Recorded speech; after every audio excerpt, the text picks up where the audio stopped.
반갑습니다. 김도사입니다. 오늘은 유체 이탈에 대한 내용으로 말씀을 드리겠습니다. 유체 이탈이라는 단어를 한번 들어보셨습니까? 말 그대로 우리 이제 영혼이 육체를 벗어나서 이곳저곳을 다른 차원으로 여행하는 것을 뜻합니다. 많은 사람들이 유체 이탈 경험을 가지고 있고 그렇게 하고 있지만 기억을 못하기 때문에 하지 않는다.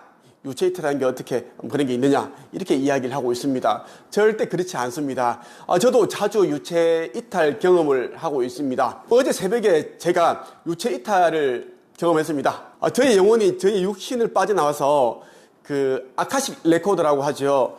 모든 우주에 있는 모든 생명체, 우리 뭐 인간들, 동물들, 곤충들, 그러니까 영혼을 가지고 있는 모든 이제 이러한 존재들의 어떤 행적 과정들이 담겨 있는 그 아카식 레코드에 있는 그 책을 제가 한번 보게 되었습니다. 그 책에 어떤 내용이 있었냐 하면 우리 지구에는 언제까지나 죽지 않고 그 재생작용을 인해서 계속 살아가는 그런 이제 식물이 있다라는 그러한 내용을 제가 보고 왔습니다. 우리 인간은 기껏해야 지금 현재 80년, 100년 남짓하지만 식물들 중에는 우리 지구상에도 계속 수천 년, 수만 년 계속 그렇게 이제 죽지 않고 살아가고 있다. 그런 내용이 적혀 있었고요. 그리고 이제 우리 인간도 이제 자신이 죽지 않는 존재라는 것을 알고 계속 실시간 나의 이제 그 세포 분열이 일어나고 재생이 일어난다. 그러한 것을 인식을 한다면 우리 역시 이제 영원 불멸하는 그런 존재가 된다는 내용을 제가 이제 그렇게 보고 왔습니다. 신기했어요. 그 이야기를 어제 저희 아내와 이제 우리 한책의 스태프들에게 제가 이야기를 해주었어요. 다들 놀라더라고요. 제가 운영하고 있는 또 다른 사후세계 영성 쪽에 관한 채널입니다. 천기우슬TV. 어디에서도 들어보지 못하는 내용들을 계속 올려드리고 있습니다. 바로 구독해 보십시오. 오늘은 이제 유체 이탈에 대한 주제로 말씀을 드릴 거고요. 그 롭상 람파가 쓴 롭상 람파의 가르침이라는 책과 함께 하겠습니다. 유체 이탈에 대한 내용 가운데 아주 핵심적인 부분을 여러분들에게 읽어드리고 제 생각을 공유해드리겠습니다. 아주 귀한 시간이 되리라 생각합니다. 사람들은 유체 상태로 들어갈 때 육체로 되돌아올 수 없을지도 모른다고 두려워하곤 한다. 실제로는 지상에 배정된 시한이 다하여 육체가 죽지 않는 한 당신은 언제든 육체로 돌아올 수 있다. 즉 혹시나 그런 일이 일어나더라도 그것은 육체 여행과는 관계가 없는 것이다. 두려움에 휩싸인 나머지 육체가 마비될 수는 있다. 그런 경우는 당사자는 아무것도 할 수가 없다. 이렇게 공포에 질린 사람은 자신의 유체조차도 움직일 수 없게 된다. 그렇다 해도 공포의 강도가 누그러질 때까지 육체로의 귀환이 얼마간 지체될 뿐이다. 공포감은 곧 누그러진다. 당신도 알다시피 어떤 기분은 단지 일정 시간 동안만 지속될 수 있을 뿐이다.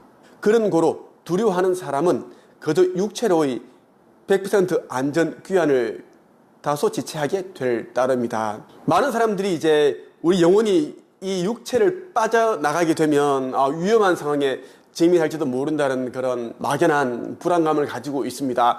자는 시간에 나의 영혼이 이제 육신을 빠져나가면 다른 그 못된 귀신이 내 몸을 이제 점령하고 있지 않을까. 그래서 두려운 거예요. 그런데 롭상 람파 같은 경우에는 그렇지 않다라는 겁니다.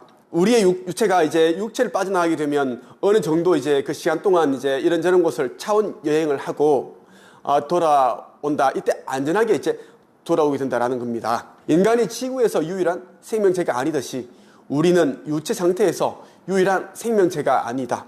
우리의 세계 속에도 몇 가지만 예를 들자면 고양이와 개와 말과 새들과 같은 유쾌한 생물들이 있는가 하면 물을 뜯는 거미와 독을 뿜는 뱀 같은 불쾌한 생물들도 있다.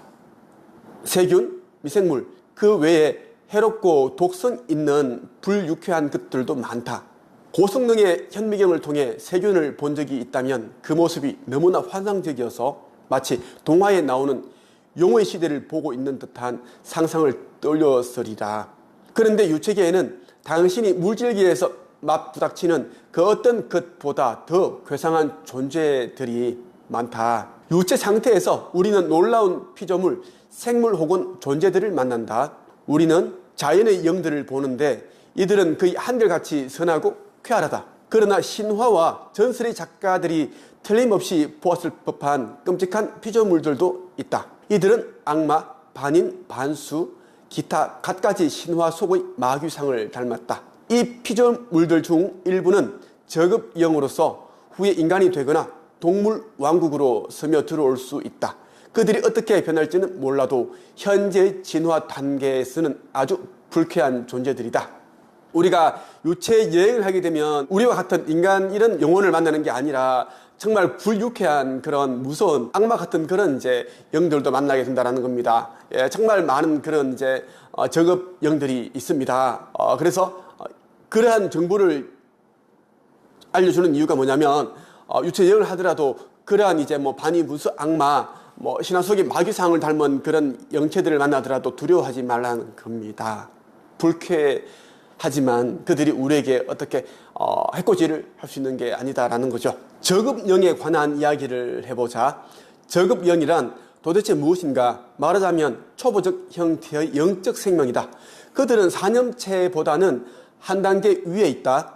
사념체란 인간의 의식적인 또는 무의식적인 마음의 투영물일 뿐이며 거의 실체가 없다고 보아도 좋다. 사념체는 고대 이집트 사제들이 고안해낸 것인데 지체 높은 파라오와 명예로운 여왕의 미라를 무도한 도굴꾼들로부터 보호하기 위함이었다.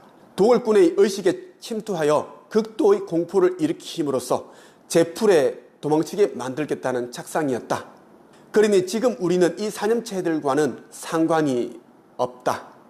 왜냐하면 그것들은 이미 오래전에 죽은 사제들이 무덤 수호라는 특정 과업을 위해 만들어냈던 허수아비에 불과하기 때문이다. 저급 영들은 진화 단계 초기의 영적 피조물들이다. 그들은 영계 또는 유체계에서 인간 세계로 치자면 원숭이 정도의 존재일 것이다. 원숭이들은 무책임하고 장난이 심하고 심술 굳고 버릇이 나쁘다. 그들에게는 스스로 판단하는 이성의 힘이 부족하다. 그들은 그저 살아있는 원형질의 덩어리라 할 만하다. 유체계에서 인간계의 원숭이와 같은 위치를 점하고 있는 저급 영들은 이처럼 목적 없이 배회하는 형체들이다. 그들은 어슬링거리면서 괴상하고 흉측한 표정을 짓고 유체 여행 중인 인간을 위협하는 몸짓도 한다. 그렇지만 그것은 전혀 위해가 되지 않는다. 반드시 명심하라. 그들은 당신에게 아무런 해도 입힐 수 없다. 저급 영들은 우리에게 어떤 해코지를 할 수 없다. 어떤 해도 입힐 수 없다라는 것이 핵심 내용입니다. 낮은 수준의 유체계를 통과할 때는 이처럼 기이하고 이상스러운 피조물들을 만나게 된다. 때때로 소심한 여행자에게는 더욱 몰려들어 당황스럽게 만들기도 한다.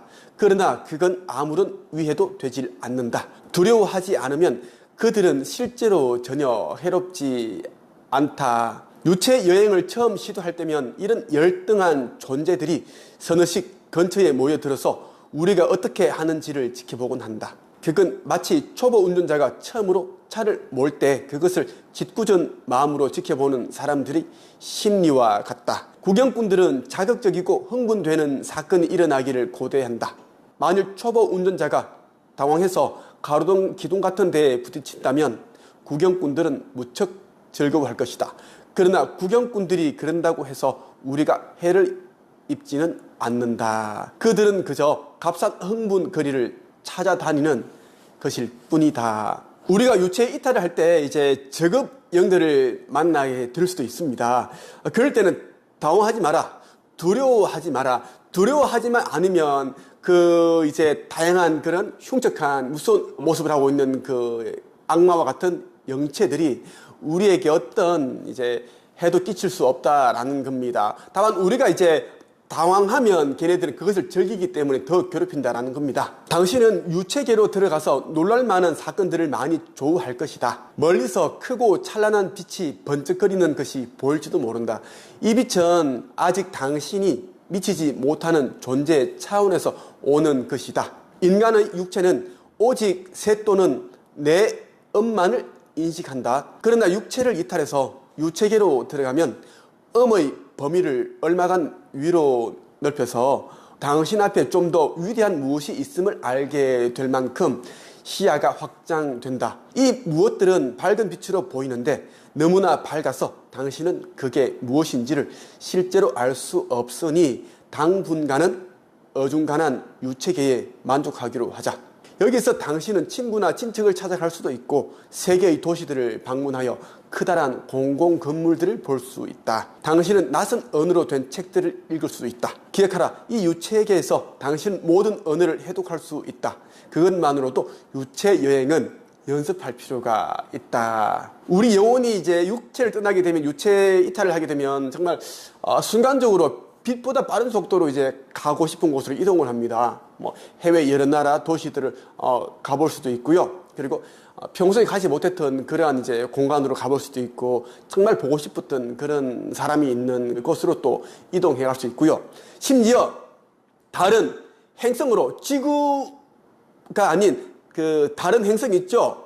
그러한 별로 가서 또 이렇게 지켜볼 수가 있습니다. 정말 엄청나죠?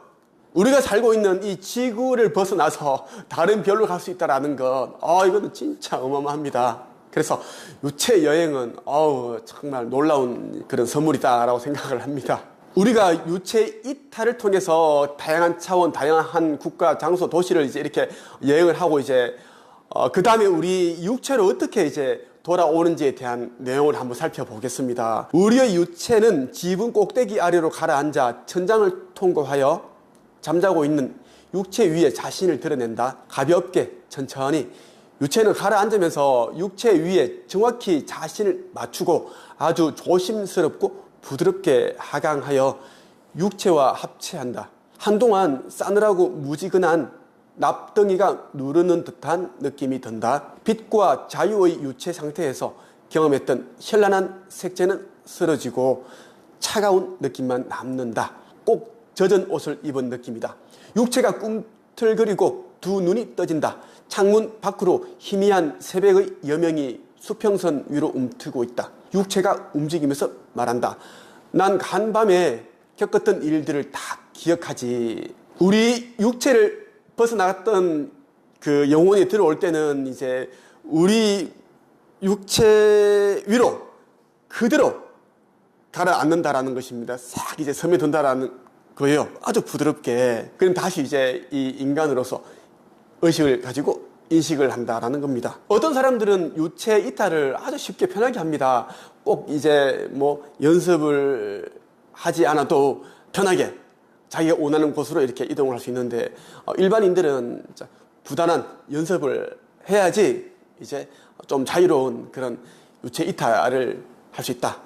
롭상 람파는 이제 유체 이탈을 할 때, 유체 여행을 할 때 절대 두려움을 갖지 말라고 합니다. 왜냐하면 유체 상태에서는 아무도 우리 영혼을 해코지할 수 없기 때문이라는 겁니다. 우리가 만날지도 모르는 그런 저급 영들 있죠. 열등한 존재들이, 영혼들이 있는데, 물론 겉으로는 무섭고 소름 끼치지만 그런 형성을 가지고 있다고 하더라도 우리에게는 어떤 해를 끼치지 못한다고 말합니다. 유체 이탈을 할 때 우리가 두려워하지 않는 한 아무 짓도 할 수가 없다는 것. 두려움만 없다면 우리는 절대적으로 안전하다라는 겁니다. 요즘 너무나 많은 사람들이 경제적으로 힘들어서, 그리고 뭐 관계 문제, 직장 생활이 오는 그런 스트레스, 학교 폭력, 이러한 이제 부분들 때문에 극단적인 선택을 해서 세상을 떠나고 있습니다. 그러한 이제 뭐 사건에 대한 뉴스, 이런 그 기사들이 이제 인터넷에 계속 이제 올라오고 있는데 마음이 너무 안 좋아요. 제가 이 세상에 태어나서 이렇게까지 자살률이 높았던 적이 없었는데 너무 심각할 정도로 너무 많은 분들이 세상을 떠나고 있습니다. 물론 이제 세상을 떠난 그분들이 개개인의 사정을 들여다본다면 정말 힘들었겠다, 그런 이제 뭐 안타까움이 들겠지만, 그래도 우리가 이제 이 지상계에 내려오기 전에는 우리가 어떠한 삶을 살겠다라는 것, 인생의 목적을 세우고 왔습니다. 그리고 우리가 언제 태어나서 어떤 일을 하고 어떤 경험을 통해 어떤 어려움을 경험하면서 뭐 지혜를 얻고 깨달음을 얻고 뭐 교훈을 얻을 것인가, 그러한 부분들도 세세하게 우리가 이제 계획을 하고 내려왔고, 그리고 언제 우리가 죽을 것인가, 이 육신을 떠나서 원래 있었던 차원으로 갈 것인가, 그 부분도 정확하게 해서 내려왔습니다. 그런데 힘들다고 해서 쉽게 목숨을 던지면 안 된다는 거예요. 이것은 창조로부터 우리가 받은 그 우리의 수명이 있죠. 그 수명을 제대로 살아내지 못한 것에 대한 카르마를 또 우리가 지니게 됩니다. 각자가 가지고 있는 그러한 슬픔, 기쁨, 행복, 고통, 희노애락이라고 하죠. 그러한 것들을 각자가 다 이제 짊어져야 되고, 인생이라는 것은 우리가 아무리 힘들어도 고통스러워도 슬퍼도 버티고 견뎌야 됩니다. 이게 가장 중요하다고 생각을 합니다. 각자에게 주어진 그 할당 시간, 인생의 길이만큼 살아야 한다라는 거죠. 그래서 오늘은 여러분에게 우리가 이제 태어나기 전에 사후세계에서 일어나는 일들, 쉽게 말해서 예를 들면 왜 나는 가난한 부모님을 뒀을까? 부자로 태어났으면 이런 경제적인 부분 때문에 힘들어하지 않을 텐데, 이런 생각을 많이 하죠. 저도 옛날에 그랬습니다.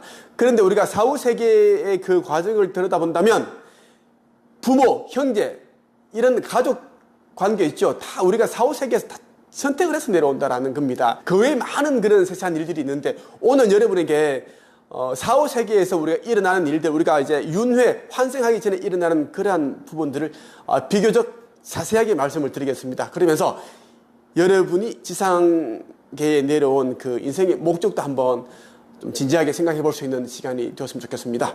롭상 람파가 쓴 롭상 람파의 가르침이라는 책과 함께 하겠습니다. 아주 중요한 부분을 여러분들 공유해 드리고요. 저의 생각을 또 이제 곁들여 보겠습니다. 누군들 한 번쯤 지상에서 내 인생의 목적은 뭐지? 그토록 많은 고통과 고난이 정말로 필요한 건가 하는 의문을 품어보지 않았으랴? 실제로 고통과 고난, 전쟁은 그것이 필요하기 때문에 존재하는 것이다. 우리는 이 지상의 모든 것에다 과도한 가치를 부여하고 있다. 우리는 지상의 삶만큼 중요한 것은 없다고 생각하는 경향이 있다. 사실 우리는 지상이라는 무대 위의 배우에 불과하다. 우리는 역할에 맞추어 의상을 바꾸어 입고 연기가 끝나면 잠시 무대 뒤로 물러났다가 또 다른 역할을 위해 또 다른 복장으로 되돌아와야 한다. 만약 전쟁이 없다면 세상은 금세 사람들로 넘쳐날 것이다. 전쟁은 우리에게 자기 희생의 기회를 부여하고 다른 사람을 위해 자기 육체의 한계를 뛰어넘도록 우리를 이끈다. 우리는 이 세상에 주어진 삶이 전부라고 생각한다. 그러나 그 삶은 실제로는 최소한의 의미만을 지닐 뿐이다. 우리의 영적 본질은 아무도 부술 수 없다. 그것은 고난과 질병을 모른다. 그래서 영은 삶의 경험을 위해 살과 뼈로 된 육체를 만든다. 즉 육체란 교훈을 얻는 수단으로서 생기를 주입받은 원형질의 덩어리에 지나지 않는다. 지상의 육체는 꼭두각시처럼 초자아의 지시에 따라 춤을 추고 초자아는 은빛 줄을 통해 육체와 메시지를 주고받는다. 우리가 이제 힘든 일을 겪게 되면 내가 왜 세상에 태어나서 이렇게 고생을 하고 있지? 진짜 이런 생각들을 많이 합니다.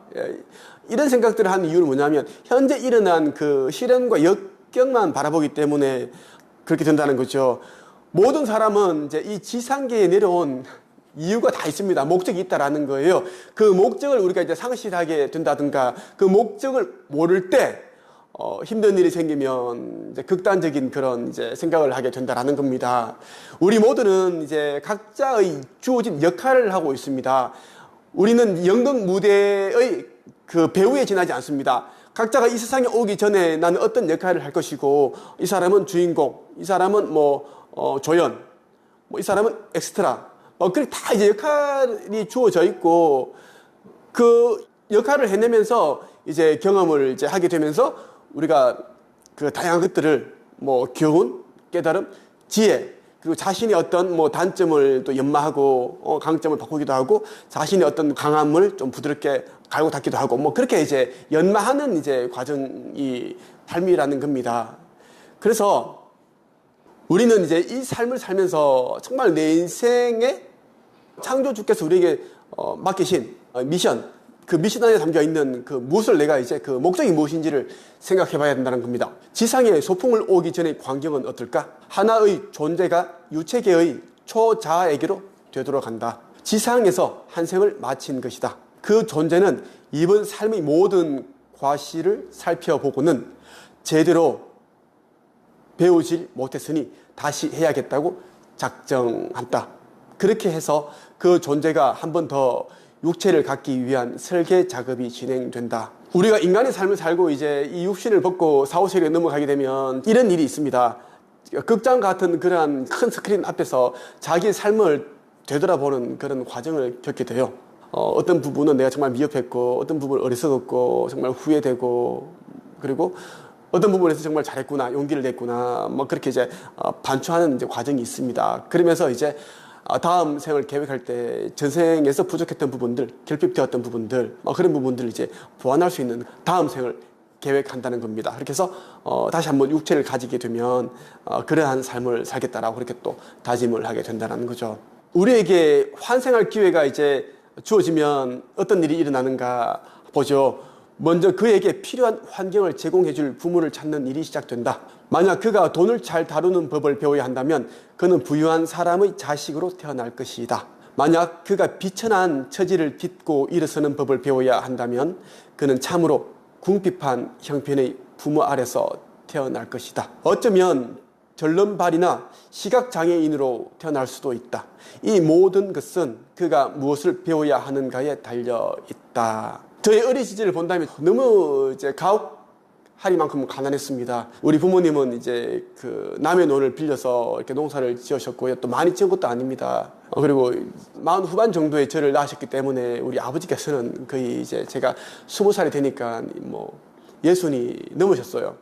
다른 친구들의 부모님은 젊은 분들이었는데 그게 굉장히 좀 어렸을 때는 부러웠습니다. 그리고 다른 집에는 소 한두 마리 다 키우고 뭐 경운기도 있고 하는데 우리 집은 소도 없고 경운기도 없고 계속 리어커를 가지고 퇴비를 농가 밭에다가 그렇게 나르고 모든 게 다 이제 생각하면 힘들었네요. 하루가 멀다고 어머니 이제 아버지께서는 또 돈 빌리러 다니시고 네 그러다가 이제 제 나이 28살 때 아버지께서는 이제 농약을 드시고 그렇게 세상을 버리셨어요. 지금 생각해보면 이제 나는 비참한 처지를 경험해봐야지 저는 끈기가 약하고 뭐 그런 인내심이 부족하기 때문에 그것을 좀 이제 배우기 위해 저는 왔다고 생각을 합니다. 그러니까 다 이제 풀리는 겁니다. 이걸 제가 이제 20대 후반 때 제가 깨달았어요. 그걸 알고 이제 이번 기회에는 정말 내 힘으로 아버지가 남기신 수천만 원의 거기에 빚을 내 힘으로 다 갚아야겠다 해서 누나 뭐 매형들 손을 하나도 안 빌리고 제 힘으로 그 2년 2개월 만에 다 갚았습니다. 저를 단단하게 해준 또 그런 이제 계기가 되었죠. 아버지께서는 그렇게 이제 뭐 돌아가셨지만 저한테는 이제 그런 또 단단하게 살게 해준 그런 계기가 되었다. 그 이야기를 롭상란파가 하고 있습니다. 지상의 인간은 학교에 다니는 아이들과 같다. 학교라는 관점에서 생각해보자. 어떤 아이는 다른 친구들과 똑같이 공부하는데도 무슨 이유에서인지 이해력이 부족하여 수업 내용을 제대로 따라가질 못한다. 그래서 학기 말의 시험 성적도 몹시 나쁘다. 이에 교사들은 평소 그 아이의 수업 태도와 이해 수준, 시험 성적 등을 종합하여 그가 아직 상급 과정에 적합한 준비가 되어 있지 않다고 판단한다. 그 아이는 방학이 끝나고 새 학년이 시작되어도 다시 예전의 그 교실로 돌아가야 하는 불행을 피할 수 없다. 이처럼 유급한 아이들은 개학 후에 이전 학기와 똑같은 수업을 다시 들으며 두 번째 기회를 얻게 된다. 반면에 평소 열심히 공부한 아이들은 한 단계 상급반으로 올라가고 아마도 교사들에게 더 큰 보살핌을 받을 것이다. 왜냐하면 노력하고 배워서 스스로 진보를 이룬 학생들이기 때문이다. 친구들보다 뒤처진 아이는 교실의 새 친구들 사이에서 자아의식이 더욱 강해지기도 한다. 유급한 것은 자신의 선택이었다고 주장하며 새 친구들에 위해 군림하려 들지도 모른다. 만약 이번 학기가 끝나도 그가 아무런 진보를 이루지 못한다면 그때 교사들은 회의를 열고 그 아이의 심성이 열등하니 다른 학교로 보내는 편이 좋겠다고 권고하게 될 수도 있다. 학교의 아이들, 즉 우리 자신이 잘 처신하고 만족스러운 성적을 올렸다면 곧 다음 생엔 무엇이 될까를 결정해야 하는 때가 온다. 의사, 변호사, 목수 아니면 버스 운전사, 그게 무엇이든 우리는 필요한 공부를 해야 한다. 예비 의사는 예비 버스 운전사와는 다른 것들을 공부해야 한다. 그래서 교사와의 협의를 통해 사전에 필요한 공부가 정해지는 것이다. 영적 세계의 모습이 바로 이러하다. 한 인간이 태어나기 수개월 전에 영적 세계 어디에선가 회의가 벌어진다. 인간의 육체를 택하고자 하는 존재는 자신의 조력자들과 함께 어떤 방식으로 특정한 과제를 배울 것인가를 토의한다. 학생들이 저마다 소질을 개발하기 위해 교사들과 공부 방식을 상의하는 것과 같다. 영적 세계의 조력자들은 세상이라는 학교에 들어가려는 학생에게 어느 부부의 자식이 되라고 또는 결혼하지 않은 내연의 관계 속에서 태어나는 편이 좋겠다는 식으로 의견을 말한다. 이 회의에서는 그가 무엇을 배울 것이며 어떤 고난을 겪어야 하는지 등의 토의가 이루어질 것이다. 우리가 이 세상에 태어나기 전에 영적 세계에서는 정말 우리에게 가르침을 주는 영적 마스터들, 조력자들과 영체들과 함께 이제 회의를 해서 다음 생에는 어떤 삶을 사는 것이 너에게 정말 어떤 영적 진보에게 도움이 될지, 그리고 카르마 소멸에 도움이 되는지를 이제 소통을 통해서 이제 생을 정한다라는 겁니다. 그래서 어떤 사람은 정말 대기업 그룹의 총수의 아들로 태어나고, 어떤 사람은 혼외자로 태어나기도 하고, 어떤 사람은 시각장애인, 어떤 사람은 소아마비 환자, 이렇게 다양한 그런 이제 역할을 정한다라는 겁니다. 슬픈 현실은 좋은 조건보다는 나쁜 조건에서 배움이 훨씬 빠르고 확실하게 이루어진다는 점이다. 또 하나 지적해 둘 점은, 어떤 사람이 현재 낮은 위치에 있다 해서 그가 영적 세계에서도 낮은 위치를 점하는 것은 결코 아니라는 사실이다. 특정한 생에서 특정한 과제를 배우기 위해 일부러 비천한 태생을 자처하는 것은 흔한 일이다. 그러나 알고 보면 그는 참으로 고귀한 존재일 수 있다. 따라서 사람들을 그가 가진 재산과 또는 그 부모의 지위로서 판단하는 지상의 방식은 대단히 비극적이며 불합리한 것이다. 이것은 마치 학교의 아이들을 그들 자신의 모습이 아니라 그들 부모의 재산에 따라 판단하는 것과 같다. 다시 말하지만 그 누구도 죽음의 장벽 너머로 동전 한 입조차 가져가는데 성공하지 못했다. 하지만 누구나 자신의 지식은 고스란히 가져간다. 일생 동안의 모든 경험은 잘 보존되어 저 너머의 삶으로 옮겨간다. 그러니 자신이 백만장자이므로 천국에서도 앞자리를 얻으리라고 믿는 사람들은 슬프게도 한참 착각하고 있는 셈이다. 돈, 지위, 가문, 피부색은 전혀 가치가 없다. 오직 중요한 것은 당사자가 도달한 영적 수준, 그것뿐이다. 영적 수준이 정말 중요하다라는 겁니다. 영적 진보, 이것에 따라 고차원 세계로 갈 것인지 아니면 현재의 차원, 이 3차원 세계에 태어날 것인지 이런 게 정해진다라는 겁니다. 육신으로 막 들어가려는 영의 상태로 다시 돌아가자.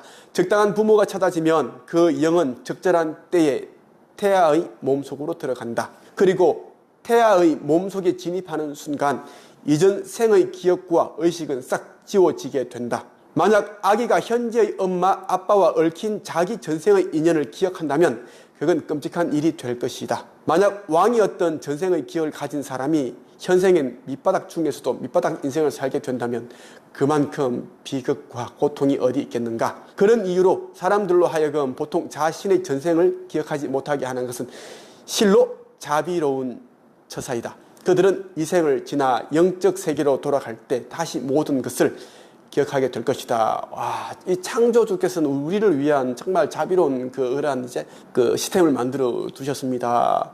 네, 우리가 전생을 기억하지 못하는 이유는 말 그대로 예전의 생에서는 내가 왕이었고 대통령이었는데 지금은 환경 미화원으로 일하고 있고 무직이고, 직장에서는 상사로부터 굉장히 모욕적인 말을 듣고 강요를 당하고 하기 싫은 일을 억지로 해야 되고, 그런 일을 당하면 굉장히 살기 싫겠죠. 그래서 그 전생 기억을 싹 다 이제 리셋시켰다. 오늘 여러분과 함께 우리가 이 지상계에 태어나기 전에 영적 세계에서는 어떤 일들이 일어나는지에 대해서 한번 살펴봤습니다. 우리 현재 부모는 우리가 선택을 했다라는 거고요. 형제도, 그리고 친구들도, 직장도 선택을 했고, 그 이유는 이번 생을 통해서, 때로는 비극적인 상황을 통해서 그 교훈을 얻기 위해서라고 보시면 좋겠습니다. 우리가 죽게 되면 저승에 가서도 우리 부모님과 함께 할까? 언니 오빠들과 함께 할까? 이런 이제 궁금증을 가지고 살아갑니다. 저 역시도 그렇습니다. 저도 이 질문에 대한 이제 궁금증을 많이 가지고 살았는데, 영성과 사후세계에 대한 이제 공부를 하고 연구를 하고 여러 체험을 통해서 제가 확실히 이제 알게 되었습니다. 이 책에 나오는 내용 가운데 핵심 내용을 짚어드리고요, 제 생각을 공유를 해드리겠습니다. 많은 사람들이 내 아버지와 어머니를 공경하라는 격언에 지나치게 집착한다. 물론 이것은 참으로 명심할 만한 덕목이긴 하지만, 한 가지 분명히 해둘 점은 지상으로부터 다시 영적 세계로 돌아간 이후에는 현생의 어머니나 아버지를 거의 다시 보지 못하게 되리라는 사실이다. 오랜 옛날에는 제사장들이 부모들의 협조를 얻기 위해 진력해야 했다. 젊은 세대가 부족 사회를 이탈하지 않도록 잘 관리해야 부족의 부를 계속 유지할 수 있었기 때문이다. 그리고 자기 부족의 숫자가 많아지면 많아질수록 다른 종족을 정복하기가 수월했다. 그래서 제사장들은 아이들에게 늘 부모에 대한 복종을 강조했다. 왜냐하면 그 부모들은 결국 자신들, 즉 제사장들에게 복종할 것이기 때문이다. 나 역시 부모를 존경해야 한다는데 전적으로 동의한다. 하지만 이것은 그럴 만한 자격이 있는 부모들에게만 해당하는 것이다. 만일 오만하고 차갑고 횡포를 부리는 부모라면 그들은 소외되어야 마땅하다. 그들은 존경받을 권리가 없다. 무조건 부모에게 노예처럼 복종해야 한다는 말은 전혀 가당치 않다. 이미 성인이 되어 결혼한 사람들, 심지어 거의 반세기를 제 힘으로 살아온 사람들조차 부모의 이름만 언급되면 두려움과 불안으로 바들바들 떨곤 한다. 이런 상태는 신경증으로 악화하여 사랑은커녕 공포와 억압된 증오심만 불러일으키기 십상이다. 나이가 50이 넘은 이 아이들은 도무지 죄의식을 떨칠 수가 없는데, 왜냐하면 내 아버지와 어머니를 공경하라는 신념을 무조건 따르도록 배우며 자라왔기 때문이다. 롭상 람파가 하는 말은, 이제 우리가 이번 생을 살면서 우리가 관계를 맺게 된 이 부모님은 이제 저승에 가게 되면 거의 다시 보지 못하게 된다는 겁니다. 이 이야기를 들으시는 분들 가운데 강한 반발, 거부감을 느끼시는 분들도 있을 겁니다. 롭상 람파의 책에만 나오는 내용이 아니라 그 30년 정도 동안 이제 천국과 지옥을 왔다 갔다 했던 그 스베덴 보리가 쓴 책에서도 똑같은 내용이 나옵니다. 그래서 우리가 살고 있는 이 세상의 이제 법도와 규칙과 저승의 규칙, 법도는 완전히 다릅니다. 어떻게 보면 상식이 통하지 않는 그런 곳이 저쪽 세상입니다. 그래서 지금의 우리가 가지고 있는 이성과 이 사고로 저쪽 세계를 이해를 하려고 하면 오히려 혼란만 가중될 뿐입니다. 만일 당신이 부모와 서로 불행한 관계를 맺고 있다면 영적 세계에서 그들을 다시 마주칠 일은 없을 것이다. 영적 세계는 조화의 법칙이 지배하므로 조화되지 않는 존재들끼리 만나는 일은 전적으로 불가능하다. 저쪽 세상 같은 경우에는 서로 이제 만나면 다투고 싸우고 이런 부모와 자식 관계라면 다시는 마주치지 않는다라는 것입니다. 그 영계에 가더라도 그 세계가 아주 광대하고 넓습니다. 찾을 수가 없어요. 이 지구 여기는 비할 데가 못 되죠. 거기는 어마어마하게 많은 헤아릴 수 없는 그런 수의 영체들이, 영혼들이 있는데요. 각자가 가는 세계가 달라요.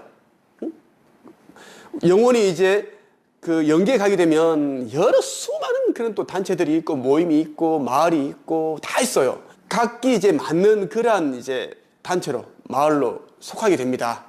혼자 이제 막 가는 게 아니라 이제 인도령 이런 천사들이 도움을 받아서 그렇게 가게 되는데요. 서로 이제 뜻이 맞고 조화를 이루었던 그런 가족이라면 같이 갈 수가 있는데 만나면 싸우고 헐뜯고 비난하고 상처 주고 이런 이제 부모과 자식 간의 관계는 절대로 같이 가지 못한다라는 이야기. 조화의 법칙이 존재하기 때문입니다. 만약 어떤 부부가 서로 정략적으로 만났고 단지 이웃의 뒷공론이 두려워서 헤어지지 못하고 있는 관계라면 한 사람이 근본적으로 변화되어 둘이 조화를 이루게 되지 않는 한 그들이 영적 세계에서 다시 만날 일은 결코 없으리라. 뭐 서로 다투고 조화를 이루지 못하는 관계라면 이제 둘이 이제 마음이 맞고 조화를 이루어야지 그런 관계가 형성이 되어야지만 이제 영적 세계에서 다시 만날 수 있다라는 겁니다. 그러면 어떻게 되죠? 부모님이 이제 먼저 돌아가셨는데, 나는 지금 이제 이 지상계에 살고 있고, 내가 죽고 나면 우리 부모님을 다시 뵐 수 있겠지, 이런 생각을 합니다. 예. 여기에 대한 답은 만날 수도 있고, 만나지 못할 수도 있다라는 겁니다.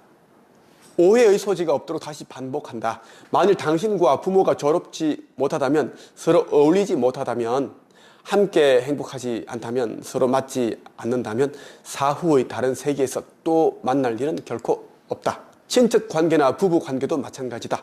다시 만나려면 서로 확실하게 남김없이 조화와 일치를 이루어야 한다. 그 롭산 안파가 강하게 이야기를 합니다. 친척 관계든 부부 관계든 뭐 친구 관계든 조화를 이룰 수 있는 그런 관계여야지만 저승에 가더라도 영계에 가더라도 다시 만날 수 있는 거지. 설사 천국에 간다고 하더라도 서로 좋아하는 사람들끼리만 만날 수 있습니다. 그렇지 않으면 서로 차단이 돼요. 만날 수 없습니다. 스스로가 만나기 싫어요. 거부한다라는 거예요. 에너지가 다르기 때문입니다. 우리에는 전부 다 이제 각기 다른 그런 에너지를 가지고 있는데, 이 에너지는 우리의 어떤 그 지문과 똑같습니다. 모든 사람들이 이 지문의 모양이 다 달라요. 우리의 영혼도 다 다릅니다. 다른데 이제 나의 에너지의 진동수라든지 이런 부분들과 거의 흡사한 존재들과 함께 하고 싶어 한다는 거예요. 다시 한번 읽어볼게요. 친척 관계나 부부 관계도 마찬가지다. 다시 만나려면 서로 확실하게 남김없이 조화와 일치를 이루어야 한다. 이것이 바로 영들이 물리적인 육체를 필요로 하는 이유 중 하나이다. 조화를 못 이루는 존재들끼리는 오직 물리적인 육체를 통해서만 접촉할 수 있다. 그리고 그럼으로써 각자 자신의 삐죽한 모서리를 갈고 닦아 포용력을 키워갈 수 있는 것이다. 우리가 윤회를 하는 이유는, 다시 계속 태어난 이유는 각자 가지고 있는 그런 삐죽삐죽한 그런 모서리 같은 그런 성격, 기질, 이런 부분들을 이제 그 둥글둥글하게 만들기 위해서입니다. 그렇게 해야지 이제 사람들을 이해하고 사랑하고 포용하고 안아주고 그런 이제 이타심을 가질 수 있는 거예요. 한 번, 두 번의 생으로는 그러한 것을 가질 수 없습니다. 그래서 수백 번, 수천 번 계속 태어난다라는 겁니다.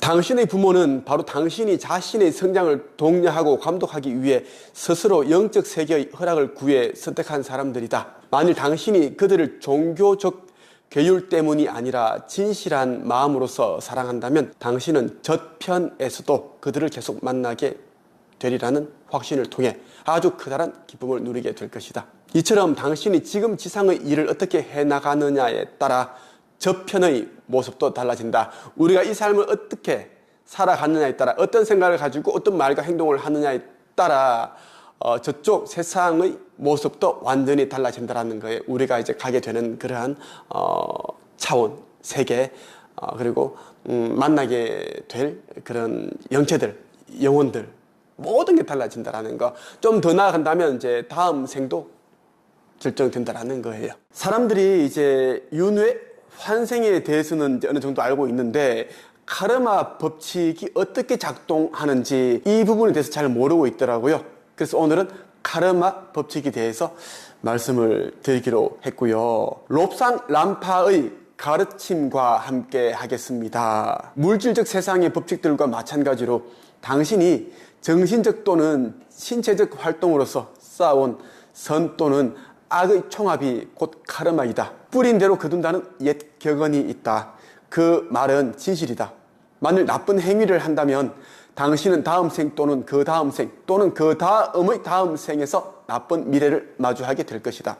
만일 좋은 행위를 한다면, 즉 필요한 이들에게 선행과 친절과 연민을 보인다면 당신이 불운을 겪어야 할 차례가 와도 어디선가 누군가가 나타나서 당신에게 친절과 배려 그리고 연민을 베풀 것이다. 근데 카르마 법칙은 뿌린 대로 거둔다라는 겁니다. 우리가 이제 이 생을 살면서 가졌던 생각과 했던 말과 행동, 이러한 것들이 이번 생 아니면 다음 생, 아니면 그 다음 생에 나타난다는 것이죠. 카르마 법칙은 한치 오차도 없습니다. 우리가 지금 이 세상을 살면서 겪고 있는 모든 일들은, 환경, 이러한 것들이 있죠. 다 카르마 법칙에 의해서 지금 나타난 것들이라고 보시면 됩니다. 누군가가 고난을 겪고 있다 해도 그 이유는 무조건 그 사람이 악업을 지었기 때문이 아니라 그저 그가 고난과 고통 속에서 어떻게 반응하는가를 시험당하는 중일 수도 있다.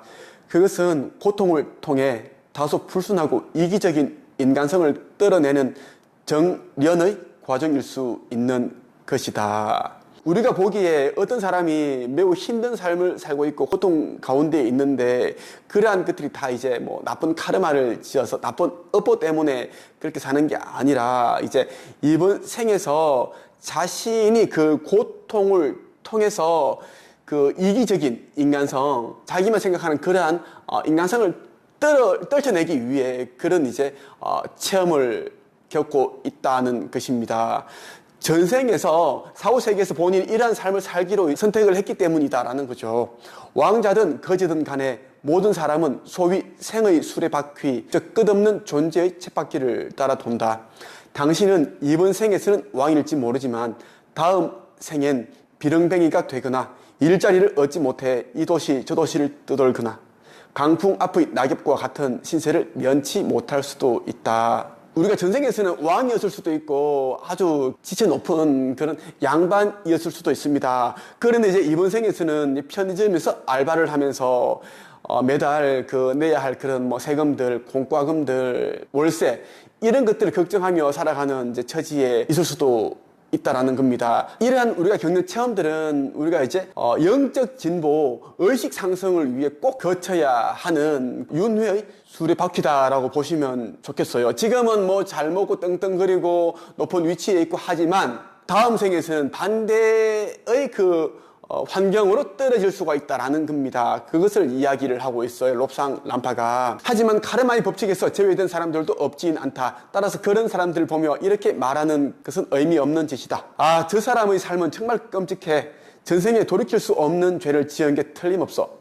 아바타라고 불리는 고미한 존재들은 특정한 과업을 이루기 위해 지상에 내려온다. 예컨대 힌두 교인들은 비슈누 신이 여러 번에 걸쳐 지상에 내려온다고 믿는데 그 목적은 인류에게 종교의 진실을 재차 일깨우기 위함이다. 인류는 종교의 진실을 외면하기 일쑤이기 때문이다. 카르마 법칙에서 제외되는 사람들이 있는데 그런 사람들 우리가 이제 7차원에 있는 존재들이죠.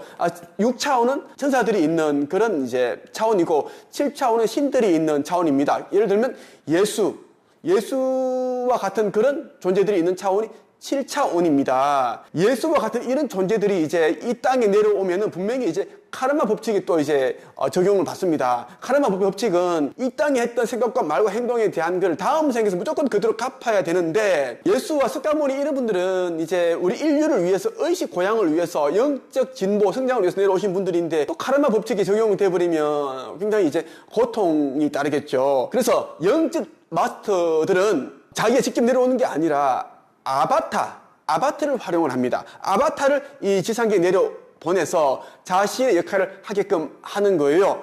그 영적 마스터들, 예수님과 같은 그런 의식 차원에 있는 분들은 자신과 똑같은 그 아바타를 순간적으로 수십 명, 수백 명, 수천 명, 수만 명 만들어낼 수 있어요. 그 이상으로 만들어낼 수 있습니다. 그래서 예수를 생각을 하고 석가모니를 생각을 하면 우리와 함께 할 수 있는 이유가 아바타를 보내기 때문입니다. 아바타는 이 카르마 법칙에서 적용을 받지 않습니다. 제외됩니다. 열어야 된다는 거예요. 열외. 우리가 하는 모든 일은 어떤 식으로든 결과를 낳는다. 생각조차도 참으로 현실적인 힘을 발휘한다. 당신은 당신이 생각하는 대로 살게 된다. 그런 거로 순수한 생각을 하면 순수해지고 욕망에 탐닉하면 당신은 오염되어 몇 번이고 지상에 다시 와야만 한다. 그 욕망이 순수하고 선한 생각들에 밀려 내면에서 완전히 사라질 때까지 말이다. 어떤 사람도 절멸되지 않는다.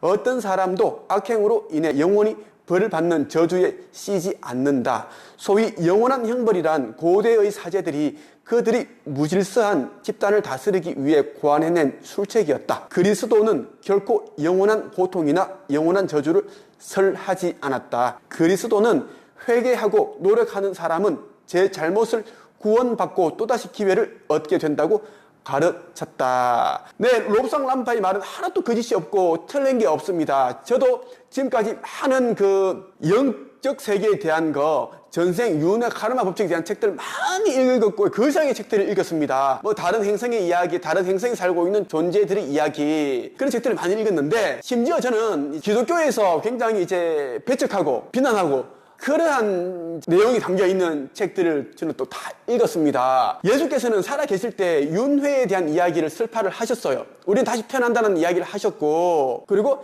예수께서는 이 카르마 법칙에 대한 얘기를 계속 하셨습니다. 많은 사람들이 예수를 믿지 않으면 천국 아니면 지옥으로 떨어진다. 천국에 가면 비파 하나 뜯으면서 맨날 찬송 부르고 찬양하고 맛있는 거 먹고 이렇게 산다. 그리고 지옥에 떨어지면 영원히 이제 지옥에서 그 불구덩이에서 고생하면서 버텨야 된다. 빠져나올 수 없다. 이렇게 이제 종교 단체에서 이야기를 하는데 그 다 이제 왜곡되었고 다 거짓말이라고 보시면 됩니다. 왜? 종교라는 것은 사람들이 두려움과 불안감을 심어주고 그걸 조장해서 더 크게 확장시켜가지고 사람들을 두려움에 떨게 해서 그들을 이제 움직이게끔 하고 내 편으로 만들고 그리고 돈을 쓰게끔 만드는 거거든요. 종교라는 것은 사람들이 불안감과 두려움, 죽음이라는 것을 팔아서 확장해 나가고 장사하는 단체들이기 때문입니다. 그래서 사람들이 이제 죽음에 대한 사후세계에 대한 두려움을 극복하게 되면 종교가 있을 수가 없습니다. 필요가 없는 거예요. 그러니까 사후세계에 대한 두려움이 있으니까 자꾸만 이제 교회에 가게 되고 절에 가게 되고 이렇게 된다라는 거예요. 자기 자신을 믿지 못하는 사람이 종교를 믿어봐야 아무런 이제 뭐 헛것입니다.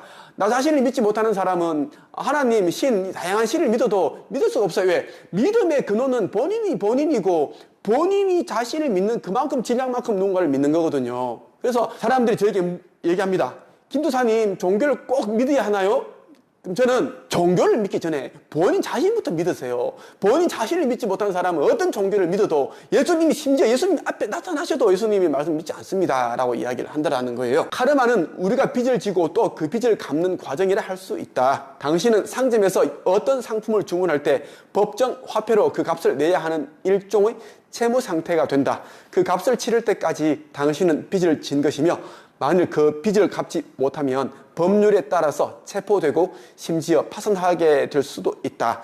지상의 모든 남녀노소는 무엇으로든 대가를 치러야 한다. 오직 아바타들만이 카르마의 법칙에서 제외되어 있다. 그러므로 아바타가 아닌 보통 사람들은 오직 선한 생활을 영위함으로써 지상의 교육기간을 단축시키는 편이 바람직하다.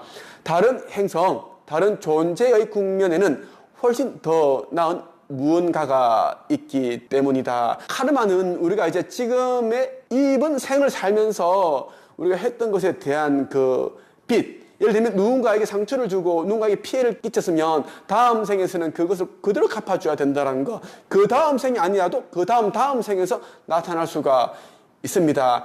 한치 오차 없이 그것을 우리가 꼭 계산을 치러야 된다는 겁니다. 카르마의 법칙에 이 아바타들 말고는 아무도 벗어날 수가 없습니다. 그래서 우리가 이제 이왕 사는 거 나쁜 일이라든지 남에게 피해를 주는 그런 일들보다는 남들을 이롭게 하는 거, 선한 일을 많이 해야 되는 이유가 여기에 있어요. 우리가 10가지를 일을 한다 그러면 한 6가지, 7가지 정도는 남들에게 도움이 되고 선한 일을 하게 되고 2-3가지 정도는 이제 뭐 예기치 않았던 뭐 남에게 상처를 주거나 그런 또 힘든 그런 일을 할 수 있겠죠. 하지만 이제 카르마 법칙에 따르면 이러한 부분들은 우리가 이제 착한 일을 많이 했기 때문에 그 악한 일은 적게 했기 때문에 다음 생에서 아니 그 다음 생에서 굉장히 유리한 환경 그리고 이제 영적 진보가 나타난다는 겁니다. 예를 들면 이런 거예요. 어떤 이제 유튜브를 찍는 사람이 자기가 책 소개를 하고 책을 너무 좋아하는데 유튜브를 찍고 해서 여러분 제가 읽는 책들은 너무너무 좋은 책입니다. 이 책들을 오랫동안 읽었고 5년 동안 10년 정도 그 저자를 지켜보고 어떤 사람인지 인성과 도덕 적인 부분들, 내용들 다 이제 보고 이제 제가 유튜브로 제가 이제 여러분들에게 소개해 드립니다. 저는 제 돈으로 구입을 해서 내돈내산해서 제가 여러분들에게 소개해 드리는 겁니다. 그렇게 이야기를 해놓고 돌아보니까 많은 책들을 출판사로부터 업체로부터 광고를 뒷돈을 받았다. 뒷 광고죠. 앞 광고는 이제 돈을 받고 광고다라는 것을 표시를 하고 하는 게 이제 앞 광고. 그러나 기본적인 광고고요. 업체로부터 뭐 출판사라든지 돈을 수천만 원, 몇백만 원 받고 광고이면서 광고 아닌 척 그렇게 하는 사람들도 굉장히 많죠. 네. 그러면 이제 이런 사람들이 카르마 법칙이 본다면 진짜 많은 사람들에게 피해를 끼친 거예요. 만약 A라는 이제 유튜브죠. 북소개라는 북튜브라고 합니다. 북튜브가 이제 저는 이 책은 이제 제가 출판사로부터 돈을 1,000만 원 내지 500만 원 정도 받고 찍는 이제 광고성 이제 영상입니다. 제가 이제 찍는 이유는 여러분들이 이 책을 이제 구입했으면 좋겠다는 생각으로 찍는 거다. 뭐 이런 식으로 이야기를 한다면 사람들은 이거 광고성 이제 영상이구나 생각을 하겠죠. 그런 사람들은 이제 이런 사실을 감추고 자기가 산 것처럼 내돈내산인 것처럼 이렇게 찍을 경우에는 많은 사람들이 이제 믿고 책을 삽니다. 진실되게 이제 이거는 내가 광고료를 받고 찍는 거다. 출판사로부터 1,000만 원 받았다. 그래 이번에 사람들이 이제 거의 다 구입을 하지 않겠죠. 왜? 광고니까요. 그것을 말하는 겁니다. 이렇게 하는 경우에는 정말 많은 사람들에게 피해를 끼쳤기 때문에 다음 생에 아니 이번 생에서 안 좋아지죠. 예를 들면 뭐 아이가 아프다든가 아니면 뭐 남편의 심장이 이제 안 좋아진다든가 암 걸린다든가 피해를 많이 끼치신 분들은 남들로부터 굉장히 많은 그 원망, 비난, 안 좋은 에너지가 그 사람에게 가기 때문에 이제 가족 중에 누군가가 심장이 안 좋고 뭐 아이가 뭐 주의력 결핍이라든지 이상한 그런 행동을 한다든가 그런 걸 제가 좀 봤습니다. 그런 일이 일어난다라는 거예요. 카르마 법칙은 정확하다라는 것입니다. 우리는 우리에게 죄를 범한 이들을 용서해야 한다. 그리고 우리 또한 우리가 해를 끼친 이들에게 용서를 구해야 한다. 늘 기억하라. 좋은 카르마를 낳는 확실한 길은 바로 우리 자신이 대접받기 바라는 대로 남들을 대접하는 것이다. 우리는 카르마의 법칙을 피할 수 없다. 돈을 빌렸으면 갚아야 하고 도움을 받았으면 그러한 도움을 베풀어야 한다. 악을 주고받는 것보다는 선을 주고받는 편이 훨씬 나으므로 종의 구별 없이 모든 생명에게 선함과 연민과 친절을 보이자는 것이다. 기억하라. 신의 눈으로 볼 때 모든 사람은 동등하다. 한 단계 더 높은 신의 눈으로 볼 때 모든 생명은 그게 말이든 고양이든 전적으로 동등하다. 저는 이제 누구보다 힘든 고통스러운 과거를 살아왔습니다. 왜냐하면 저희 집은 이제 시골 출신이에요. 대구 달성군. 지금 이제 박근혜 이제 전 대통령이 계시는 그 육아, 달성 육아. 그쪽에 제가 이제 태어난 곳이고 살아온 곳이에요. 저희 집은 이제 동네에서 80가구 정도 되는데 가장 가난한 집이었습니다. 남들은 이제 논 한두 마지기 있고 많은 사람들은 논 뭐 10마지기 소도 2마리 키우고 이렇게 하는데 저희 집은 뭐 소도 없고 논도 밭도 없고 그랬습니다. 저희 아버지가 50 다 돼가지고 저를 낳으셔가지고 10대가 되니까 저희 아버지는 50이 넘으셨어요. 또 우리 부모님은 국민학교, 지금은 지금 초등학교 중퇴하셨고 못 배우셨으니까 계속 공장에서 일을 하시고 막농에서 막노동 하시고 남의 농가 밭을 빌려서 소작 그러니까 세를 주고 이제 땅을 빌려서 농사를 짓고 그런데 계속 이제 가난해서 벗어날 수가 없는 거예요. 그렇다 보니까 저는 이제 우리 부모님처럼 살지 않겠다. 우리 부모님은 정말 뭐 존경의 대상이지만 하지만 나는 우리 부모님처럼 가난한 삶은 물려받지 않겠다라는 제가 그 생각을 했습니다. 저희 아버지는 이제 28살 때 진짜 힘들게 돌아가셨는데 아픔이 있습니다. 그때도 우리 장례식장 비용이 300만 원인데 그게 없어가지고 발 동동동 굴렀습니다. 그것도 기억이 납니다. 그때 나는 아버지 시신 앞에서 맹세했습니다. 무조건 가난과 결별해서 부자가 되겠다. 경제적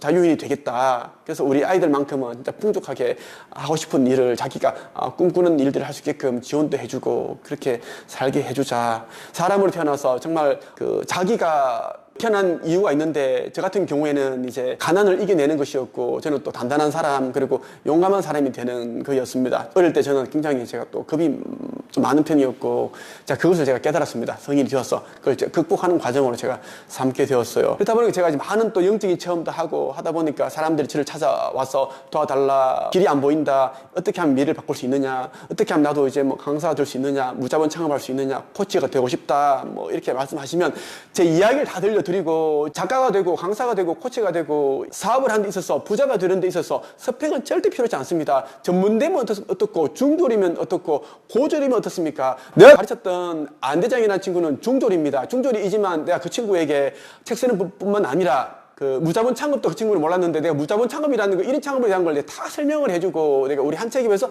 다 가르쳤습니다. 그뿐만 아니라 또 김세혜 작가도 있고 김세혜 작가가 진짜 인생이 힘들 때 그 친구가 이제 몸이 진짜 심장이 다 망가져가지고 그 상태에서 저를 제 강의를 들어 나왔고 책을 써서 인생을 바꿀 수 있다라는 그 메시지를 듣고 그날 바로 이제 우리 카페 한책협회 한국책쓰기 강사 양성협회에 가입을 했고 활동하기 시작했고 그때부터 이제 몸이 좋아지기 시작하고 걸어다니고 그랬던 기억이 있습니다.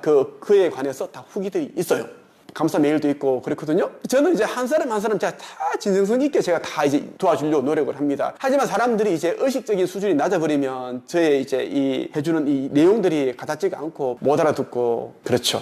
예수께서 하셨던 말씀처럼 들을 귀가 있는 자들만 듣고 그리고 이제 해석할 수 있는 사람들만 해석할 수 있게끔 성경은 비의적으로 감춰놓은 거예요. 그 진실된 그러한 뜻을 무조건 성경을 읽을 때는 비의적 해석력이 있어야 된다. 문장 속에 숨어있는 그 뜻풀이가 가능한 사람들만 성경을 제대로 읽을 수 있습니다. 우리는 아프거나 슬퍼하거나 고통받는 사람들에게 늘 깊은 배려와 관심과 이해심을 보여주어야 한다. 왜냐하면 바로 그러한 배려와 이해를 보이는 것이 우리에게 주어진 과제일 수 있기 때문이다. 지친 사람을 참을성 없는 태도로 내치는 것은 쉬운 일이다. 그러나 병자들은 대단히 민감한 편이므로 자신이 단지 방해물로 여겨지고 있음을 단번에 알아차리고 자신이 무능력에 더욱 절망한다. 병자들을 참을성 있게 대하라. 그는 당신이 잘 모르는 많은 문제를 떠안고 있을 수 있다.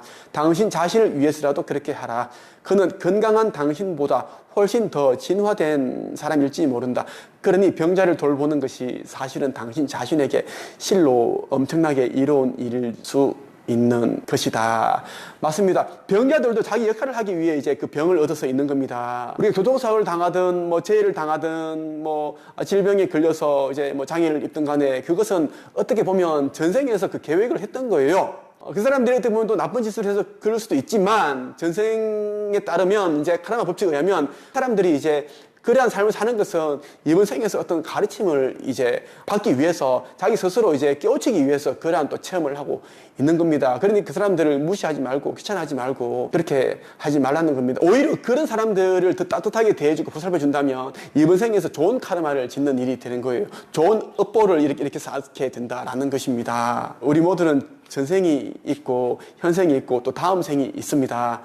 이번 생을 살 때 여러분 정말 후회 없는 그런 삶을 사시길 바랍니다. 후회 없는 삶을 사는 것은 어떻게 살아야 될까요? 밝은 미래를 보면서 지금 위치에서 여러분들 정말 하고 싶은 일을 하면서 사는 거예요. 최선을 다하면서 사는 거죠. 그러면서 우리가 이제 영적인 세계도 눈도 뜨고 어떠한 세계가 있고 어떻게 우리가 이제 사후 세계는 어떻게 되어 있는지 그런 부분도 보면서 영성의 눈을 떠야지 좀 더 이제 후회 없는 삶을 살 수 있다는 말씀을 드리고 싶어요. 제 영상을 보시는 분들 가운데 형제나 부모님이 세상을 떠나셨거나 아니면 진짜 친분이 있는 그런 분이 세상을 떠나셔서 너무나 이제 그리워하고 가슴 아파하는 그런 분들도 있을 겁니다. 저 역시 제 나이 28살 때 아버지께서 갑자기 돌아가셨는데 그 이후로 참 이제 보고 싶더라고요. 물론 이제 아버지가 돌아가시기 전에는 술을 그렇게 과하게 드시고 우리 가족을 힘들게 하시고 그랬습니다. 우리 집이 너무 힘들고 경제적인 이런 부분들 때문에 이제 세상을 떠나셨는데 돌아가시고 나니까 너무 이제 그립더라고요. 제 나이 정도에 이제 저를 낳으셨고 그때 우리 아버지께서는 어떤 감정을 가지셨을까? 제가 7살, 8살 때 저의 모습을 보면서 우리 아버지는 또 어떤 생각을 하셨을까? 아버지와 이런 이제 뭐 일을 했고 이러한 것을 했는데 그때는 또 우리 아버지가 또 어떤 기분이셨을까? 이런 생각을 참 많이 요즘 하게 됩니다. 오늘 여러분에게 말씀드릴 주제는 이제 돌아가신 분들에 대해 추모를, 애도를 많이 하면 그분들이 정말 더 편안하게 계실까? 이 주제로 말씀을 드리겠습니다. 많은 사람들이 돌아가신 분에 대해서 그리워하고 생각하고 애도하고 추모합니다. 그렇게 하면 더 좋은 곳으로, 극락으로, 천국으로 가시는데 도움이 된다 생각을 하시는데 오늘 영상은 여러분들이 좀 많이 이제 충격이 되는 그런 또 내용일 수 있습니다. 오늘 영상을 끝까지 여러분들이 경청하신다면 돌아가신 분들에 대한 애도와 추모를 어느 정도 해야지 그분들에게 해가 아니라 도움이 되는지 제대로 아실 수 있을 것입니다. 바로 시작하겠습니다. 롭상 람파의 가르침이라는 책과 함께 하겠습니다. 당신도 망자들이 우리가 닿을 수 없는 곳에 있다고 생각하는가? 기쁘게도 그것은 완전히 잘못된 생각이다. 다는 하지만 실제로 저명한 과학센터에는 육체를 떠난 영혼들과 교신을 가능케 해줄 도구를 연구하는 여러 분야의 과학자들이 있다. 이것은 몽상도 환상도 아니다. 수년 동안 보도되어 온 공식 뉴스의 내용이다. 그리고 최근의 과학 관련 보고서에 의하면 그들의 연구가 머지않아 대중적 지식이자 자산이 될 희망이 있다고 한다. 그러나 망자들과 교신을 할 수 없는 상황에서도 우리는 그들에게 여러 가지 도움을 줄 수 있다. 돌아가신 분들이 너무나 보고 싶을 때는 고통스럽습니다. 우리 육안으로 볼 수 없기 때문에, 함께 할 수 없기 때문에 그 사람들과 함께 했던 그 추억만 곱씹으면서 그리워하죠. 그런데 말이죠, 사후통신이라는 게 있어요. 돌아가신 분들과 소통할 수 있는 그러한 방법들이 있습니다. 돌아가신 분들은 우리와 여러 가지 방법을 통해서 소통을 합니다. 이와 관련해서는 제가 이제 지금 띄워드리는 이 영상을 보시면 도움이 되실 겁니다. 한 사람이 죽을 때 그 생리적인 기능은 점점 속도가 떨어지다가 이내 정지해버린다. 우리는 앞선 교과에서 인간의 두뇌가 산소 결핍 상태가 되면 몇 분밖에 생존하지 못한다는 사실을 알았다. 그러니까 인간의 두뇌는 육체 중에서 첫 번째로 죽는 부분이다. 두뇌 기능이 정지했다면, 즉 뇌사 상태라면 그의 회생은 불가능하다. 우리가 죽음을 시간이 걸리는 사건으로 묘사하는 데는 그럴 만한 이유가 있다. 뇌사 후에는 두뇌의 명령과 인도가 끊어진 다른 조직들도 활동을 멈춰간다.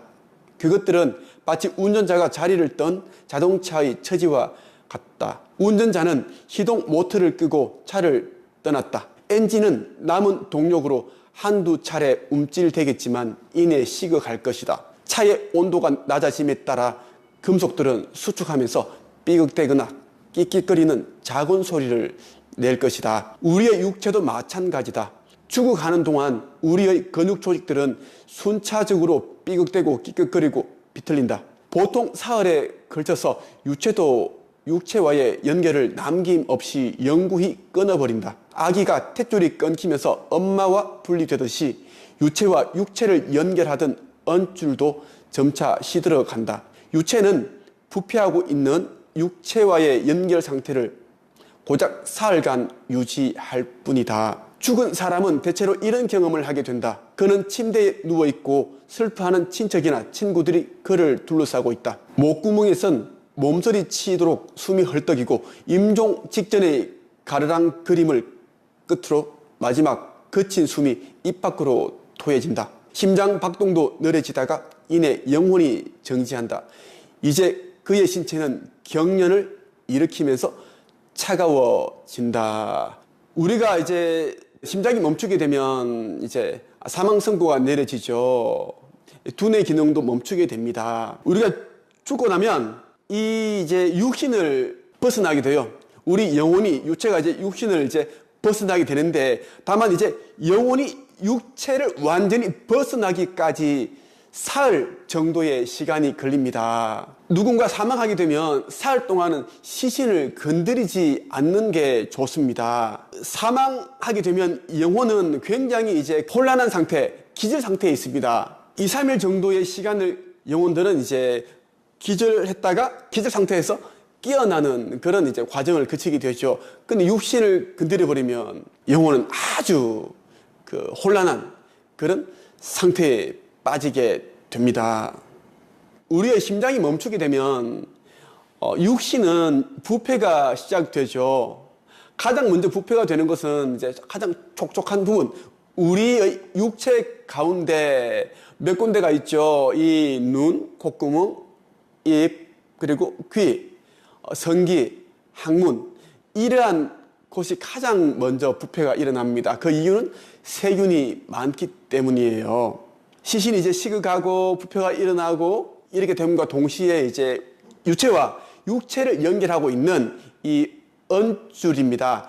밧줄 정도의 굵기의 언줄이 끊어지게 됩니다. 이 언줄은 우리가 인간으로 사는 동안 계속 우리 영혼과 육체가 연결되어 있습니다. 그러니까 우리가 잘 때 유체 이탈을 하게 돼요.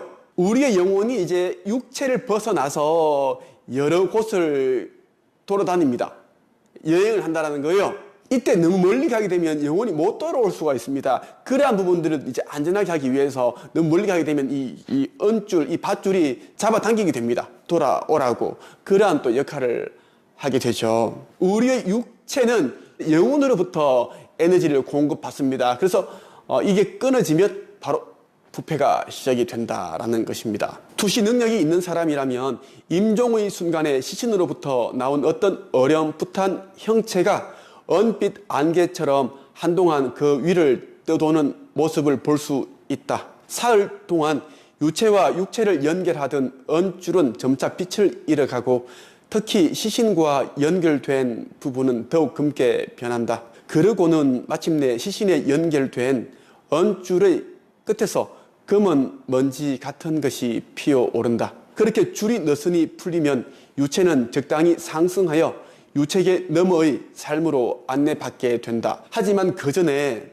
유체는 자신이 거주했던 시신을 내려다보는 시간을 가진다. 묘지로 향하는 연구차를 따라가서 실제로 자신의 장례식을 지켜보는 일도 흔하다. 이때 유체는 일종의 쇼크 상태에 빠져 있기 때문에 슬픔도 고통도 혼란도 느끼지 못한다.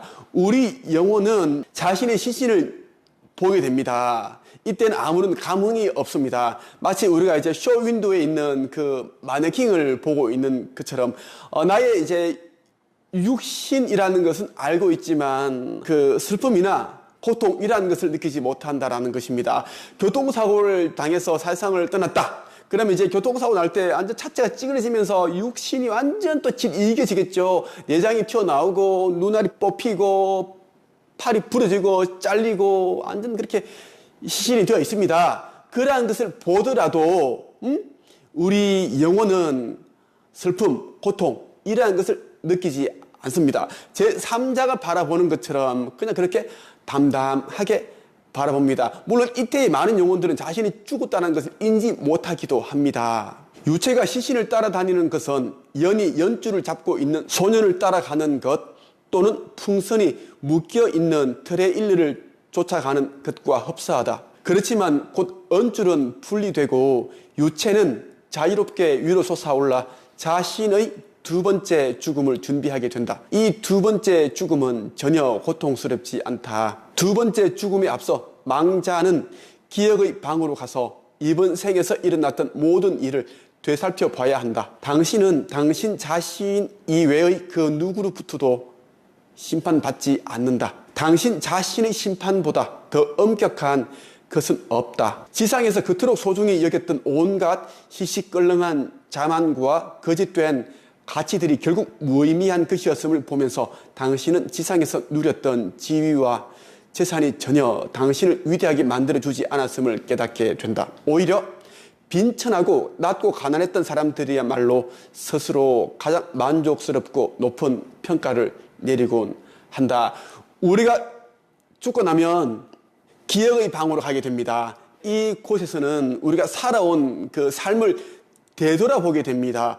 유아기, 소년기, 청소년기, 그리고 중장년기, 노년기 살아오면서 했던 생각과 말과 행동들을 다 이제 보게 된다는 것입니다. 이걸 다른 사람들과 보는 것이 아니라 스스로 자기 혼자서 보는데 살아왔던 그러한 이제 모습들이 주마등처럼 마치 영화관의 필름처럼 쫙 빠르게 돌아가는데 너무 이제 마음이 아프다는 거죠. 슬프기도 하고 고통스럽기도 하고 부끄럽기도 하고 수치스럽기도 하고 그때 내가 왜 저랬을까? 그때 내가 조금 더 참았어야 됐는데 너무 바보 같은 짓을 했어. 이건 아니야. 그만 보고 싶어. 그만 보고 싶어. 뭐 이렇게 된다는 것입니다. 그래도 끝까지 보게 만듭니다.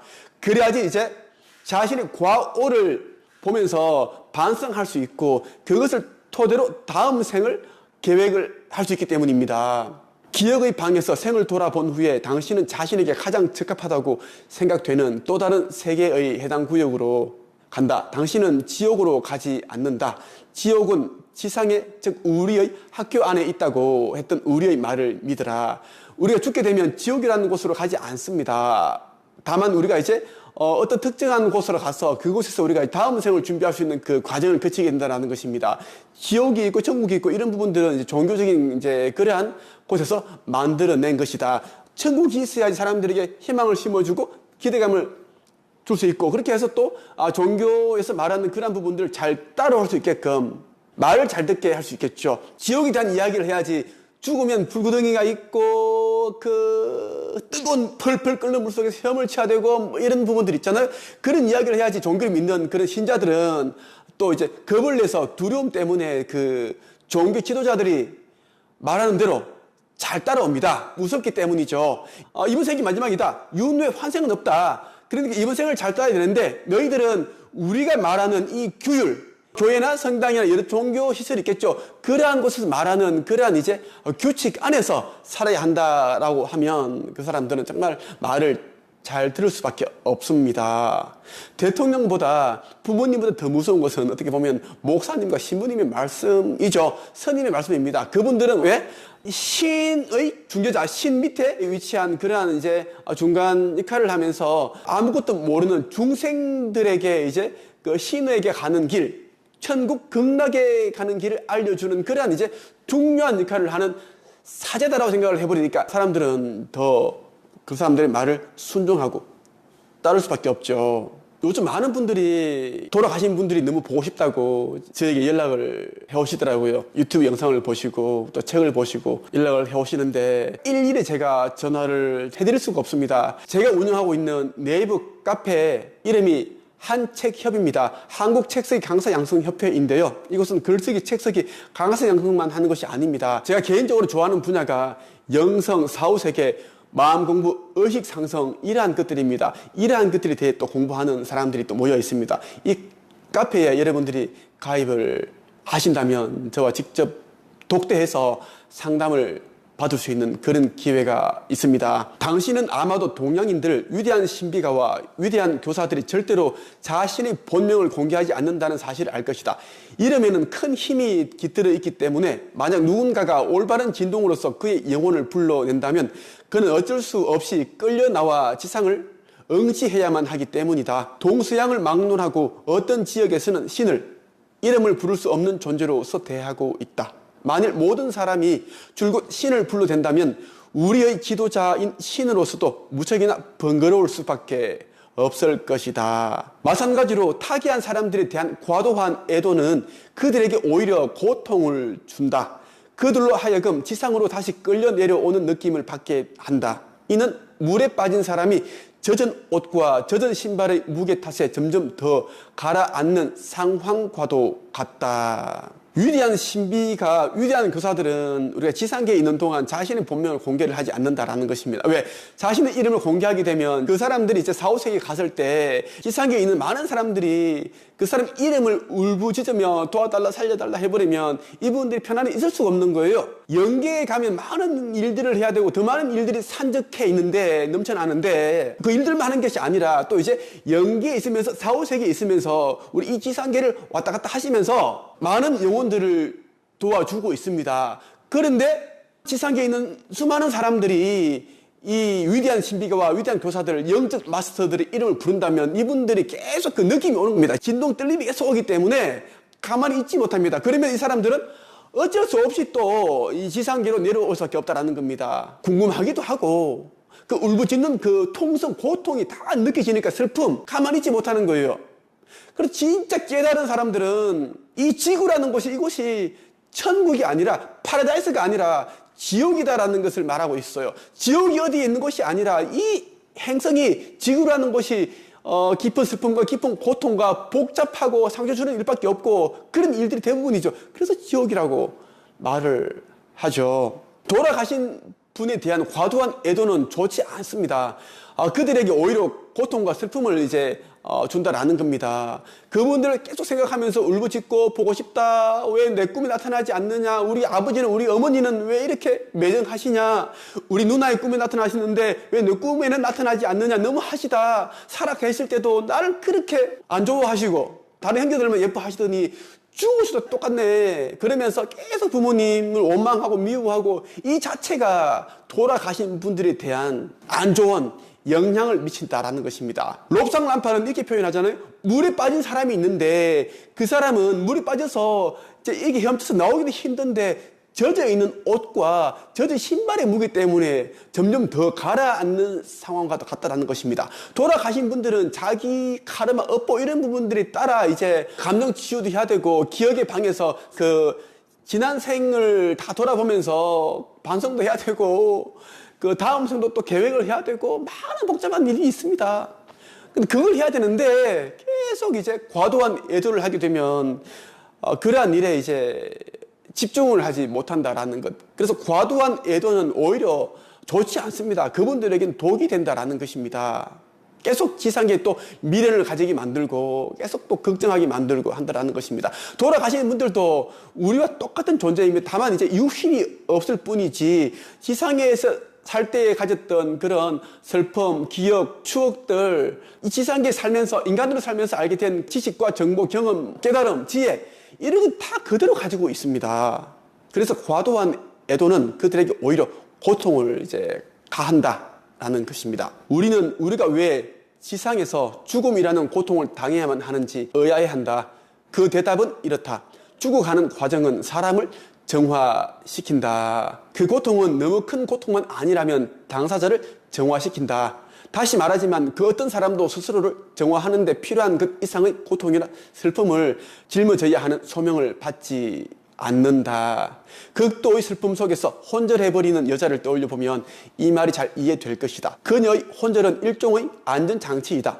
혼절로 인해 그녀는 더 이상 슬픔에 짓눌리지 않고 그녀를 해할 어떤 일도 일어나지 않는다. 우리는 죽어가는 그 과정, 죽음 이후의 그 과정을 통해서 정화할 수 있습니다. 네, 사실입니다. 그래서 죽음이라는 것은 어떻게 보면 그 창조주로부터 받은 최고의 축복이고 선물입니다. 다시 또 태어날 수 있는, 윤회할 수 있는 기회가 제공이 됩니다. 우리는 모두 수만 번의 그런 삶을 살았던 사람들입니다.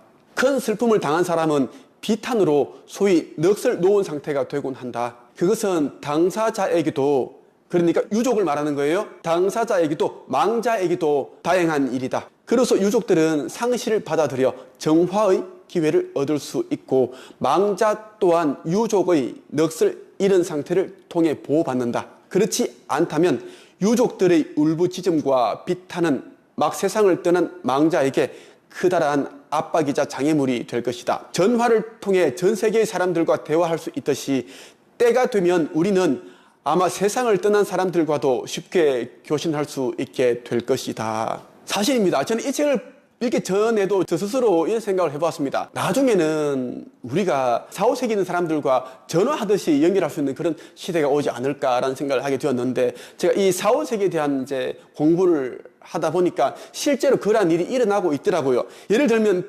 플레이아데스 같은 경우 5차원 이상의 이제 행성입니다. 플레이아데스 행성이 있습니다. 실제로 있어요. 과학계에서 이미 그걸 밝혀냈습니다. 수십만 개의 이제 그 별로 이루어진 그 성단입니다. 그곳에는 거의 150억 명 정도 이제 인구가 살고 있는데, 그곳의 그 사람들은, 플레이아데스인들은 4, 5세계의 그 영혼들과 실질적으로 교신을 할 수가 있습니다. 다만 그분들은 꼭 필요할 때만 교신을 하지, 왜? 영계에 있는 4, 5세기 있는 사람들을 괴롭히는 일이기 때문이죠. 그분들은 편안하게 있으면서 다음 생을 준비하고 있는데 막 교신을 해버리면 안 된다라는 것입니다. 그것을 잘 알고 있다는 거예요. 우리도 머지않아 4, 5세기에 있는 그런 돌아가신 분들과 소통할 수 있는 일이 이제 열릴 것입니다. 자신의 위대한 힘과 이번 생과 다음 생의 가능성을 굳건히 믿음으로써 당신은 세상을 떠난 사람들과 접촉할 수 있다. 텔레파시, 투시, 그리고 소위 자동 기술, 이것을 통해서 당신은 그렇게 할 수 있다.